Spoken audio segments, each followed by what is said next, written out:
नमस्कार and I welcome you all to Study IQ. मैं हूं प्रशांत धवन। नाउ रिसेंटली भारत के जो सिटीजनशिप अमेंडमेंट एक्ट को लेकर रीसेंट गाइडलाइंस आई हैं, जो रूल सामने आए हैं, उनको लेकर यूएसए और यूनाइटेड नेशंस दोनों ने कंसर्न्स रेज किए हैं। और इससे रिलेटेड इंटरनेशनली भी भारत में बहुत सारे आर्टिकल्स पब्लिश हुए हैं। यहाँ पे आप देख पाओगे US UN express concern about India's religion based citizenship law. Main issue देखिए यहाँ पर यूएस और यूएन ये उठा रहे हैं कि रिलीजन के बेसिस पर जो नागरिकता दी जा रही है ये गलत है।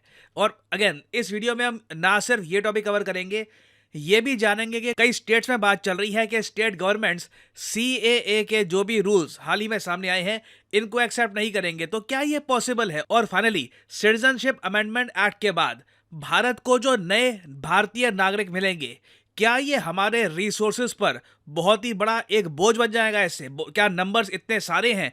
मगर आगे बढ़ने से पहले ना मैं चाहता हूं कि सिटीजनशिप अमेंडमेंट एक्ट है क्या, इसके बारे में कुछ मिनट्स में ना मैं आपको बहुत ही ज़्यादा ब्रीफ आइडिया दे दूं, इन केस किसी को अगर कुछ कंफ्यूजन रह गया हो। देखो, भारत के आसपास जो 3 देश आपको दिख रहे हैं ना, अफगानिस्तान, पाकिस्तान और Bangladesh, citizenship amendment act in तीनों कंट्रीज से जो रिलीजियस माइनॉरिटीज के लोग भारत में आए हैं उनकी हेल्प करता है। यहाँ पे आप देख पाओगे इस एक्ट के अंडर जो भी हिंदूज, सिख्स, बुद्धिस्ट, जैन्स, पारसीज, क्रिश्चियंस इन मुस्लिम मेजॉरिटी कंट्रीज से भागकर जान बचा के भारत में आए हैं और अब भारत की नागरिकता चाहते हैं ना, इस एक्ट के अंडर उनको नागरिकता मिल जाएगी। मगर शर्त यह है कि ये वही लोग होने चाहिए जो 31 दिसंबर 2014 से पहले भारत में आए थे। ये बहुत ही इंपॉर्टेंट कंडीशन है।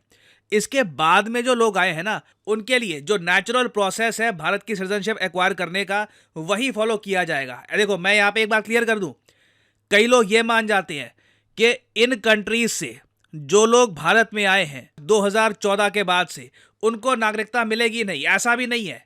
ये बात भी क्लियरली बताई गई है कि इस एक्ट से इन रिलीजियस कम्युनिटी के लोगों को फास्ट ट्रैक सिटीजनशिप मिल जाएगी। This is the main point. बाकी देखो, ये भी पॉसिबिलिटी है कि मान लीजिए कोई मुस्लिम है, कोई अहमदिया कम्युनिटी का मुस्लिम है पाकिस्तान में, वो जान बचा के भारत में आए हैं। वो जी भारत में आ गए थे 2012-13 में, मान लो अब 2024 चल रहा है, 11-12 साल से वो भारत में ही है, तो वो भी अलग प्रोसेस से इंडिया की सिटीजनशिप के लिए अप्लाई कर सकते हैं। हालांकि फ़र्क ये होगा, उनको प्रॉपर डॉक्यूमेंट्स दिखाने होंगे कि वो कहाँ से आए हैं, पासपोर्ट, वीज़ा वगैरह कुछ उनके पास होना चाहिए, तभी उनको नागरिकता मिल जाएगी। वेराज जो सिटीजनशिप अमेंडमेंट एक्ट है ना, उसके अंडर क्या होगा कि इन रिलीजन के जो लोग हैं उन्हें बिना पासपोर्ट के, बिना वीज़ा के, बिना डॉक्यूमेंट के आसानी से सिटीजनशिप मिल जाएगी। इसके लिए सरकार ने एक ऑनलाइन पोर्टल लॉन्च किया है, इनके लिए ऐप लॉन्च करी है। आराम से ये लोग भारत के नागरिक बन जाएंगे। अब एक क्वेश्चन यहाँ पे आपका ये भी आएगा, सर एक बात बताओ, मान लो एक एग्जाम्पल लेते हैं हम, एक हिंदू फैमिली है, वो पाकिस्तान से तंग आकर उन्होंने 2000 मान लो कि 2013 के आसपास डिसाइड किया कि हम इंडिया चले जाएंगे। ठीक है, वो इंडिया में आ गए। उनके पास ना जी पासपोर्ट है, उनके पास ना कभी वीज़ा था, उनके पास और भी कोई डॉक्यूमेंट नहीं है। तो ये साबित कैसे होगा कि उनका रिलीजन क्या है। ये बहुत इंपॉर्टेंट बात है, क्योंकि सिंस हम इन्हीं कम्युनिटीज़ की बात कर रहे हैं, तो कोई आदमी अगर सिटीजनशिप अमेंडमेंट एक्ट के अंडर कहे कि मुझे भी नागरिकता चाहिए, मैं इन रिलीजियस कम्युनिटी से बिलोंग करता हूं, 31 दिसंबर 2014 से पहले आया था, तो उसका रिलीजन कैसे तय होगा। देखिए, उस केस में वो एक मैजिस्ट्रेट के पास जाकर अगर लिखित रूप में बोलता है कि ये मेरी नागरिकता थी, मैं इस देश से आया था और ये मेरा रिलीजन है, तो उस केस में भी उसको सिटीजनशिप मिल जाएगी। तो यहाँ पे आपको मैं ये बताने की कोशिश कर रहा हूँ कि सिटीजनशिप अमेंडमेंट एक्ट के अंडर ना मेन एम्फेसिस ये है कि इन रिलीजियस कम्युनिटी के लोगों को ज़्यादा आसानी से नागरिकता मिल जाए। अब एक क्वेश्चन यहाँ पे आप एक बार पूछोगे, मगर जो 31 दिसंबर 2014 से बाद में जो लोग आए हैं उनका क्या हुआ। देखिए, पाकिस्तान में ना कई हिंदू कम्युनिटी के लोग हैं, वो सिटीजनशिप अमेंडमेंट एक्ट को लेकर बहुत खुश हैं। वो कह रहे हैं बहुत अच्छा काम किया है। बस एक उनके मन में एक थोड़ा सा ये है, काश भविष्य में, फ्यूचर में, एक आप कह लीजिए इच्छा है उनकी कि जो ये दिसंबर 2014 की कट ऑफ है ना, इसको लेकर काश कुछ रिलैक्सेशन हो या फिर और कुछ इनके लिए प्रावधान निकले। क्योंकि मैं आपको बता रहा हूँ, बहुत सारी हिंदू कम्युनिटी के लोग हैं, वो अब इन द फ्यूचर इंडिया में आना पसंद करेंगे, क्योंकि ना सिर्फ इंडिया में उनको सेफ्टी मिलती है, इंडिया की इकोनॉमी भी बेहतर है, ये बात हमको माननी होगी। इंडिया के आसपास जो कंट्रीज हैं, अफगानिस्तान, पाकिस्तान में इकोनॉमिक हालत अच्छी नहीं है। पाकिस्तान में जॉब मार्केट में इमेजिन नहीं कर सकता कितनी खराब होगी, क्योंकि इनकी जो करेंसी है ये लगातार गिर रही है। वेरियस और इश्यूज है। इन्वेस्टमेंट्स पता नहीं लोग यहाँ पे कहाँ करते होंगे, कोई स्टेबल कंपनी नहीं है, सरकार स्टेबल नहीं है, आर्मी अपने हिसाब से सब कुछ चला रही है। मैं मान सकता हूँ बहुत सारे लोग होंगे, पाकिस्तान की जो सिंधी कम्युनिटी है वहाँ पे बहुत सारे हिंदूज हैं, वो इवेंचुअली चाहेंगे कि उनको भी आसानी से भारत की नागरिकता मिल जाए। बांग्लादेश में भी मैं आपको बता दूं साइजेबल हिंदू कम्युनिटी के लोग हैं, वो भी इवेंचुअली इंडिया आना चाहेंगे, क्योंकि India is simply better.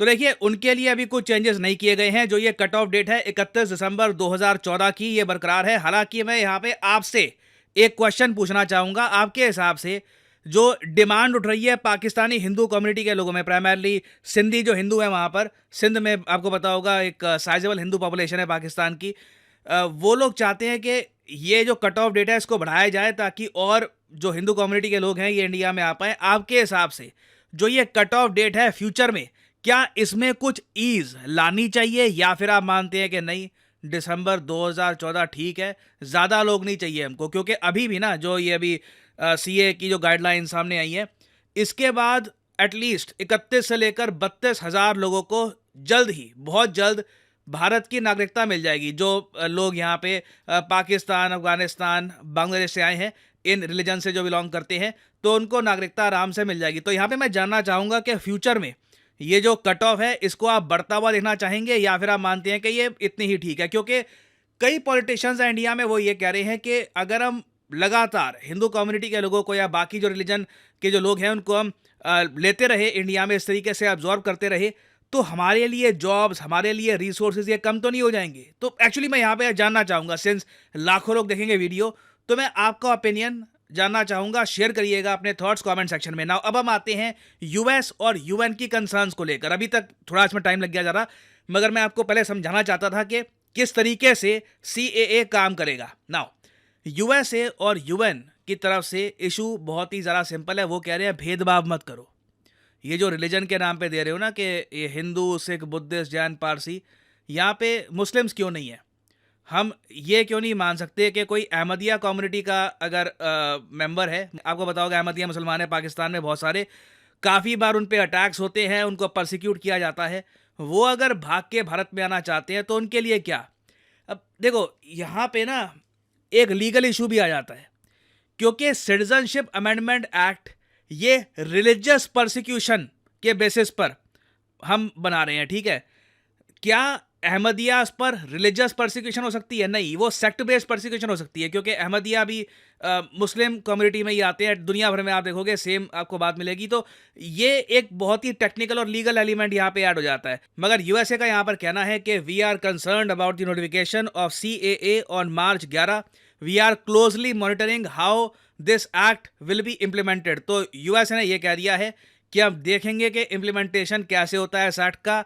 Respect for religious freedom and equal treatment under the law for all communities are fundamental democratic principles। तो ये तो देखिए ओपनली यूएसए का स्टांस है कि सबके लिए इक्वल ट्रीटमेंट होना चाहिए। ये ऐसे नहीं होना चाहिए कि किसी के लिए ज़्यादा आसानी से नागरिकता मिल रही है, किसी को रिलीजन के बेसिस पर किसी को नहीं मिल रही है। ये यूएसए का स्टांस है। नाउ एक क्वेश्चन यहाँ पे आप रीअरेज कर सकते हैं, मगर डोनाल्ड ट्रंप के टाइम में यूएसए ने एक नीति इंट्रोड्यूस नहीं करी थी जिसके अंडर इन्होंने इस्लामिक कंट्रीज से, बहुत सारे इस्लामिक कंट्रीज से जो इमिग्रेशन है इसको बैन कर दिया था। और इस टॉपिक पर एक लिटरल विकिपीडिया पेज एग्जिस्ट करता है, क्योंकि कुछ प्रावधान इस बैन के आज भी जीवित है। हालांकि देखो ट्रंप ने क्या किया था अपने कार्यकाल में, कई जो इस्लामिक कंट्रीज हैं, इस्लामिक मुस्लिम मेजॉरिटी कंट्रीज हैं, जैसे for example Iran, Iraq, Kyrgyzstan, Libya, Nigeria, Somalia, Sudan, यहाँ से कंप्लीट इमिग्रेशन को बैन कर दिया था। तो यूएसए ने भेदभाव कर रखा है इस बारे में। हालांकि मुझे एक बात ऐड करनी पड़ेगी कि जैसा ही ट्रंप का कार्यकाल खत्म हुआ और बाइडन ने पावर संभाली, बाइडन ने ट्रंप का जो ये ट्रंप बैन था इसको बिल्कुल ख़त्म कर दिया। और पिछले 4 सालों में आप अगर देखो तो जो बाइडन की सरकार के अंडर यूएसए में ना 70 लाख इमिग्रेंट्स आए हैं। कितने? 70 लाख। ये जो नंबर है ये मैं आपको दिखाना चाहता हूँ। यहाँ पे आप देख पाओगे इससे रिलेटेड आर्टिकल। ये अगेन मैं लीगल इमिग्रेंट्स की बात नहीं कर रहा, इलीगल इमिग्रेंट्स की बात कर रहा हूँ जो बस बॉर्डर टाप के यूएसए में घुस गए थे। 72 लाख ये नंबर है। नाउ बाइडेन पे आरोप ये लगता है कि ये चाहते हैं कि बस बाहर से लोग आ जाएं यूएसए में और इवेंचुअली ये बाइडेन के लिए वोट भी करें इलेक्शंस में। ये आरोप इन पे लगते हैं। बट इंडिया के केस में देखो नंबर्स बहुत कम है जिन लोगों को सिटीजनशिप मिलेगी। अभी हज़ारों में ये नंबर, कोई ऐसा नहीं है कि उनके नागरिक बनने से कुछ इलेक्शन में कुछ एक बड़ा स्विंग आने वाला है। बट यूएसए देखिए अंडर बाइडन मैं कहूँगा कि इमिग्रेंट्स को लेकर ज़्यादा ओपन रहा है। इन्होंने ट्रम्प की तरह रिलीजन के बेसिस पर किसी कंट्री पर बैन नहीं लगाया कि यहाँ के नागरिक को हम नहीं लेंगे। ये काफ़ी हद तक ओपन रहे हैं। तो इसलिए यूएस भी इंडिया को कह रहा है कि आपको भी इस टाइप की जो पॉलिसी है ये फॉलो करनी चाहिए। ये निशानी है एक प्रॉपर डेमोक्रेटिक कंट्री की। नाउ यूएसए और यूएन की जो स्टेटमेंट्स हैं, क्या इनसे आप एग्री करते हैं या नहीं एग्री करते, इसके बारे में भी लिखिएगा कमेंट सेक्शन में। मैं जानना चाहूँगा आपके थॉट्स। और फाइनली ये है अंत इस वीडियो का। Thank you for listening and as I always say, may the gods watch over you.